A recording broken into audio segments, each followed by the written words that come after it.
So a few days ago, a couple 100 million people all over the world watched what some would consider to be the greatest game ever. If you lived in Atlanta like I do, everyone in Atlanta thinks it's probably the worst game ever, right? It's probably one of the greatest Super Bowls that I've ever seen. I've been watching the Super Bowl for the last over 30 years, and that one was probably one of the most memorable, probably one of the greatest games that I've ever seen.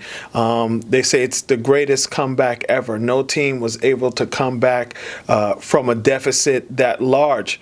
But if there's any team out there that I've ever seen that could do it, it was the New England Patriots. And regardless of whichever team you were rooting for, there's so many lessons that can be learned from that Super Bowl. I'm the type of person that anything I watch, anything I do, I'm always looking for the lesson in it, because I believe that life shows us so many different lessons, and if you're aware, if you're paying attention, you'll be able to learn something from it and use it to improve your life. And I'm always looking for instances to be able to improve my life and to share what it is that I learn with others and help them to improve their lives as well. I find it I can't just sit down and just watch something and not think about it. I'm always thinking, okay, what is the lesson? What can I pull from this? And there's quite a few things that I can pull from this past Sunday's Super Bowl game. So I decided that I'm going to share a few of those things with you as well. Well, first and foremost, and regardless of what fan you are, and of course I live in Atlanta, so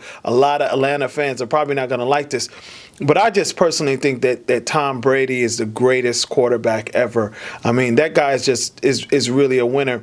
And what makes me really admire Tom Brady, I talked about this maybe a few months ago in one of my calls. Tom Brady, regardless of whether you like him or not, when he came into the NFL, he was almost, I think, the fourth or fifth string quarterback for the New England Patriots. And that guy really, really put in the work and a lot of people counted him out. A lot of people didn't think that he was going to make it in the NFL. And this guy was able to, go from being a fourth or fifth string quarterback, just barely not being cut from the team, and work his way up to not only a starter when he got the opportunity to, but really excel and become, even if you're not a Tom Brady fan, I don't think that anybody can't deny the fact that he's one of the greatest, if not the greatest quarterback of all time. The guy has 5 Super Bowl rings, and a lot of people say he's a cheater, but he couldn't have cheated 5 times to win 5 Super Bowl rings. Nobody's that good. Nobody can cheat that good, And whether you like him or not, you still have to give him his level of respect. And I think the thing that I respect about him the most is his work ethic, and just the way that he came into the league. He was fourth or fifth on his own depth chart, not even in the league. He was like fourth or fifth supposed best quarterback on his team. And all of his coaches said his work ethic is phenomenal. He worked his way up. And that's why I have a certain level of respect for Tom Brady. And same thing with Bill Belichick. A lot of people don't know this, but one of the things that make Bill Belichick so great is that his dad was a phenomenal scout. So he learned so much from his dad. And when Bill Belichick came into the NFL, he worked for free. He was working for a team for, I want to say his first year for free, And people that are really passionate about what it is that they do, they know that the money, the payday will come in the end. But they know in the beginning, they got to just put the work in, And they're just so focused on becoming better. And when you focus on just putting in the work, the money will always come. It will always come. If you put in that good work, the money will always come. But in the beginning, just don't focus on the money, because the money is usually what throws a lot of people off. And I know Bill Belichick, like I said, when he first started in the NFL, he worked for free, and and still worked harder than probably most of the other people that got paid. And those two guys, whether you like them or not, they deserve what they've gotten together, and to me, they're the greatest coach and the greatest quarterback of all time. Another lesson that I learned by watching that game is that, it's not over till it's over. It's not over till it's over. I mean, if anybody would have went to an Atlanta fan and said, look, I'll bet you everything that you have that the Patriots are going to come back, anybody would have took that bet, right? Because at one point in time, the Patriots were down, I think, early in the third quarter, 28-3, right? But guess what? It wasn't over. The Patriots didn't give in. At that point in time, it would have been easy for anyone to give in, but they didn't give in. And in my personal opinion, I think that they made maybe about two or three plays that I would consider to be a little bad. But maybe someone else would think something different. And those are the only two or three plays that I was wondering, like, man, did Belichick lose it? But no, he didn't. He stuck to his game plan. And if you looked at Tom Brady, he looked cool as a cucumber the whole time. He looked cool as a cucumber the entire time. He knew that he had enough time to come back and pull that win out.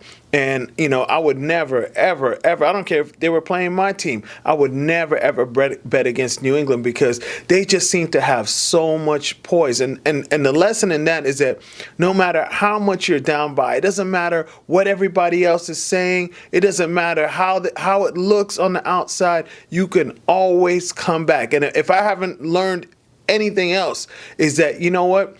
Never count somebody out. They always have an opportunity to come back. Same thing with the NBA Finals. The last NBA Finals with LeBron and Golden State. Now, who would have really bet that Cleveland had an opportunity to come back down 3-1 playing against that Golden State team? But they were still able to do it, And once you make up your mind, these guys, the thing I respect about Brady and even LeBron, I'm not even the biggest LeBron fan, but the thing I respect about them is that those guys, they don't lose their cool, and they're going to will their way into happening. And those guys are just ultimate professionals to me, They're able to will their way, they're able to will their way. And here's the thing, you just have to believe that you can win, and once you have that level of belief that you can win, then there's nothing that you can absolutely do, And the third and final thing that I learned is that winners play to win and losers play not to lose. And I think that's what happened with Atlanta. They got ahead, even into the third quarter, they got ahead so much. And then instead of playing to win, like how they played in the first half, they just played not to lose. They just, I want to say that their mindset was like, okay, we can let them score 1 or 2 touchdowns, but we just can't let them come back. They weren't playing to win. It was a completely different Atlanta team in the second half. They were just playing not to lose.